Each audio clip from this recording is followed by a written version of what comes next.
ಕಾವೇರಿ, ಈ ನಿನ್ನ ಕೋಗಿಲೆ ಕಂಠದಿಂದ ಹೊರಚಿಮ್ಮೋ ಹಾಡು. ಈ ನಿನ್ನ ನರ್ತನ ನೋಡುತ್ತಾ ನಿಂತರೆ ನನಗೆ ಹೇಗನ್ಸುತ್ತದೆ ಗೊತ್ತಾ? ಹೇಗನ್ಸುತ್ತೆ? ಮತ್ತೊಮ್ಮೆ ನಿನ್ನ ಕೈ ಹಿಡಿದು ಕುಣಿಯಬೇಕೆಂಬುದೇ ನನ್ನ ಆಸೆ. ವಯಸ್ಸಾದ್ರೆ ಈ ಆಸೆಗೇನು ಕಡಿಮೆ ಇಲ್ಲ. ಅದೇನೋ ಹೇಳ್ತಾರಲ್ಲ, ಹುಣ್ಸೆನ್ ಮುಪ್ಪಾದ್ರೂ ಹುಳಿ ಮುಪ್ಪಾಗಿಲ್ಲ ಅಂತ. ಆಯ್ತು, ಪತಿದೇವರ ಆಸೆ ಮೇಲ್ಗಂತೆ. ಆಯ್ತು ರಾಜ.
ನೆನೆಸುವಷ್ಟರಲ್ಲಿ ಮೈದನ ಬಂದೇ ಬಿಟ್ಟ.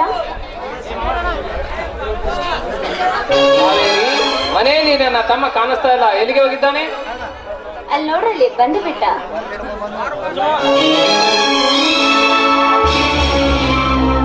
ಅಣ್ಣ, ಅತ್ತಿಗೆ ಏನಿದು ಇಷ್ಟೊತ್ತಾದ್ರೂ ಇನ್ನೂ ಪೂಜೆ ಮುಗಿದಿಲ್ಲವೇ? ಮುಗಿದ್ದು ಬಾ ಮೈದನ, ಪ್ರಸಾದ ತೆಗೆದುಕೋ. ಇದೇನಿದು ತಮ್ಮ, ನಿನ್ನ ಮೈ ತುಂಬ ಕೆಂಪು ಬಣ್ಣ? ಅಣ್ಣ, ಇಂದು ನಮ್ಮೂರ ಗ್ರಾಮ ದೇವತೆ ಜಾತ್ರೆ ಅಲ್ಲವೇನಣ್ಣ? ಆ ಜಾತ್ರೆಯಲ್ಲಿ ಜೋಡೆತ್ತಿನ ಸ್ಪರ್ಧೆಯನ್ನು ನಿರ್ಮಿಸಿದರು. ಆ ಜೋಡೆತ್ತಿನ ಸ್ಪರ್ಧೆಯಲ್ಲಿ ನನ್ನ ಎತ್ತುಗಳ ಪ್ರಥಮ ಸ್ಥಾನ ಬಂದು ಅಣ್ಣ, ಅದಕ್ಕೆ ಕೆಂಪು ಬಣ್ಣ. ಏನು ಮಾತನಾಡುತ್ತಿರುವೆ ಗಜೇಂದ್ರ? ಕಲಿತವನಾಗಿ ನೀನೇಕೆ ನಮ್ಮ ಎತ್ತುಗಳನ್ನು ಷರತ್ತಿಗೆ ಬಿಟ್ಟೆ? ಆಯ್ತು ಮೈದನ, ಯಾಕೆ ಕಲಿತನಾದ ನೀನು ಎತ್ತುಗಳನ್ನೇಕೆ ಷರತ್ತಿಗೆ ಬಿಟ್ಟೆ? ಬಿಡಬಾರದಿತ್ತು ಸರೋಜ, ಬಿಡಬಾರದಿತ್ತು. ಏಕೆಂದರೆ ಏಕೆ ಮಾವ, ನನ್ನ ಗಂಡ ಷರತ್ತಿಗೆ ಬಿಡಬಾರ್ದಾಗಿತ್ತ? ಬಿಡಬಾರದಿತ್ತು ಸರೋಜ, ಬಿಡಬಾರದಿತ್ತು. ಏಕೆಂದರೆ ಪ್ರತಿ ವರ್ಷಕ್ಕೊಮ್ಮೆ ಜಾತ್ರೆಯಲ್ಲಿ ಆ ನಂಜೇಗೌಡನ ಎತ್ತುಗಳು ಪ್ರಥಮ ಸ್ಥಾನದಲ್ಲಿ ಬರುತ್ತಿದ್ದವು. ಈಗ ನಮ್ಮ ಎತ್ತುಗಳು ಪ್ರಥಮ ಸ್ಥಾನದಲ್ಲಿ ಬಂದಿದ್ದಾವೆಂದರೆ ನಮ್ಮ ಮೇಲೆ ಕೆಂಡ ಕಾಡ್ತಾನೆ ಆ ಬಂಡಗೌಡ. ಅಣ್ಣ, ಒಂದು ದೊಡ್ಡ ಕೆಂಡ ಕಾರ್ಯಕರ್ತರೆ ಆದರೆ ಅವನ ರುಂಡ ತೆಗೆಯದೆ ಬಿಡುತ್ತಾನ. ಮುಚ್ಚು ಬಾಯಿ, ಹುಚ್ಚರಂತೆ ಮಾತನಾಡಬೇಡ.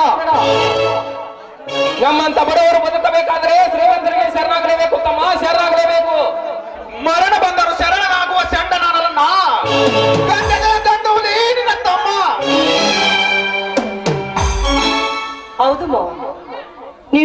ಮಾತು ನಿಜವಿದೆ.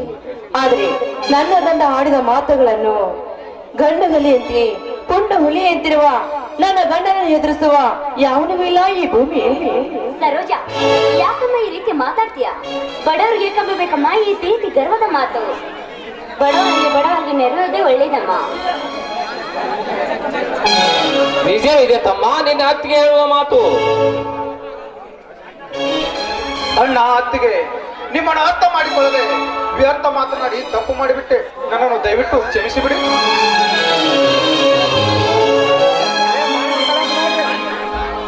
ಯಾಕೆ ಚಿಕ್ಕಪ್ಪ ಯಾರನ್ನ ಕ್ಷಮೆ ಕೇಳ್ತಾ ಇದೀಯಾ? ತಪ್ಪು ಮಾಡಿದಕ್ಕಾಗಿ ನನ್ನ ಅಣ್ಣ ಅತ್ತಿಗೆಯನ್ನು ಕ್ಷಮೆ ಕೇಳ್ತಾ ಇದ್ದೇನೆ ಬಾ ಕುಮಾರ್. ಏ ಕಳ್ಳ, ದೊಡ್ಡರ ವಿಷಯ ಸಣ್ಣವ್ರಿಗೆ ಯಾಕೋ ಬೇಕು? ಸುಮ್ಮನೆ ಶಾಲೆಗೆ ಹೋಗು. ಅಮ್ಮ, ನಾನಿಂದು ಶಾಲೆಗೆ ಹೋಗೋದಿಲ್ಲ. ಏಕೆಂದ್ರೆ ನಮ್ಮೂರಲ್ಲಿ ಜಾತ್ರೆ ಇದೆ ತಾಯಿ, ಜಾತ್ರೆ ಇದೆ. ಆಯ್ತಪ್ಪ, ನಿನ್ನಿಷ್ಟ ಅಂತೆ ಜಾತ್ರೆಯೇ ಮಾಡು. ರೀ, ಜಾತ್ರೆ ಸಡಗರದಲ್ಲಿ ಎಲ್ರು ಊಟನೇ ಮಾಡಿಲ್ಲ ಅಂತ ಕಾಣಿಸುತ್ತೆ. ಬನ್ನಿ, ಬಿಸಿ ಬಿಸಿ ಅಡಿಗೆ ಮಾಡಿದ್ರೆ ಊಟ ಮಾಡಿರುತ್ತೆ. ಹಾ ಅತ್ತಿಗೆ, ಊಟ ಆಮೇಲೆ ಮಾಡಿದ್ರಾಯ್ತು. ಮೊದಲು ಈ ನಿಮ್ಮ ಬಾಯಿಯಿಂದ ಒಂದು ಇಂಪಾದ ಗೀತೆ ಏನಾದರೂ ಕೇಳಬೇಕೆಂಬುದು ನಮ್ಮೆಲ್ಲರ ಆಸೆ. ಆಯ್ತಪ್ಪ, ಬೈತಾರೆ.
ನಾನು ಈಗಲೇ ಹೋಗಿ ಡಾಕ್ಟರ್ನ ಕರೆದುಕೊಂಡು ಬರಲೇ? ಬೇಡ ರೀ, ಯಾಕೋ ಹೃದಯ ತುಂಬಾ ನೋವಾಗ್ತಾ ಇದೆ ರೀ. ಎಲ್ಲಿ ನಾನು ಬದುಕಿ ಉಳಿತೇನೆ ಎಂಬ ಭರವಸೆನೇ ನನಗಿಲ್ಲ ರೀ. ಅಮ್ಮ, ನಿನಗೆ ಏನಾಯ್ತಮ್ಮ? ನಿನಗೆ ಏನಾಯ್ತು? ನನಗೇನೂ ಆಗಿಲ್ಲ ಕಂದ. ಸರೋಜ, ನನ್ನ ಮಗನನ್ನು ನಿನ್ನ ಮಗನಂತೆ ನೋಡಿಕೊಳ್ತೀಯೇನಮ್ಮ. ನನಗೆ ಮಹತ್ವ ಕೊಡಮ್ಮ. ಧೈರ್ಯವಾಗಿ ಬಂದಿಕೋ ಅಕ್ಕ. ನಿನಗೇನು ಆಗೋದಿಲ್ಲ, ಕಣ್ಣಿಗೇನು ಆಗೋದು. ಅಣ್ಣ, ಮೊದಲು ನನ್ನ ಅತ್ತಿಗೆಯನ್ನು ಆಸ್ಪತ್ರೆಗೆ ಕರೆದುಕೊಂಡು ನಡೆ. ಬೇಡ ತಮ್ಮ ಬೇಡ, ನಾನೇ ಬಾಜು ಮನೆ ರಾಜುವನ್ನು ಕರೆದುಕೊಂಡು ಆಸ್ಪತ್ರೆಗೆ ಹೋಗುತ್ತೇನೆ. ನೀನು ಮನೆ ಕಡೆ ಜೋಪಾನ. ನಡೆ ಕಾವೇರಿ, ಆಸ್ಪತ್ರೆಗೆ ಹೋಗೋಣ. ಅಮ್ಮ, ನಾನು ಬರ್ತೇನೆ ನಿಮ್ಮ ಜೊತೆಗೆ. ಬೇಡ ಕಂದ, ಬೇಡ. ಅವರು ಹೋಗಿ ಆಸ್ಪತ್ರೆಗೆ ಹೋಗೋದಕ್ಕೆ ನಾವು ಮನೆಯಲ್ಲಿ ಇರೋಣಂತ. ರೀ, ಏನು ನೋಡ್ತಾ ನಿಂತೀರಿ? ಮಗು ತುಂಬಾ ಹಠ ಮಾಡ್ತಾ ಇದೆ, ಬನ್ರಿ ಒಳಗೆ. ಆಯ್ತು ನೋಡಿ ಸರೋಜ, ಹೋಗೋಣ.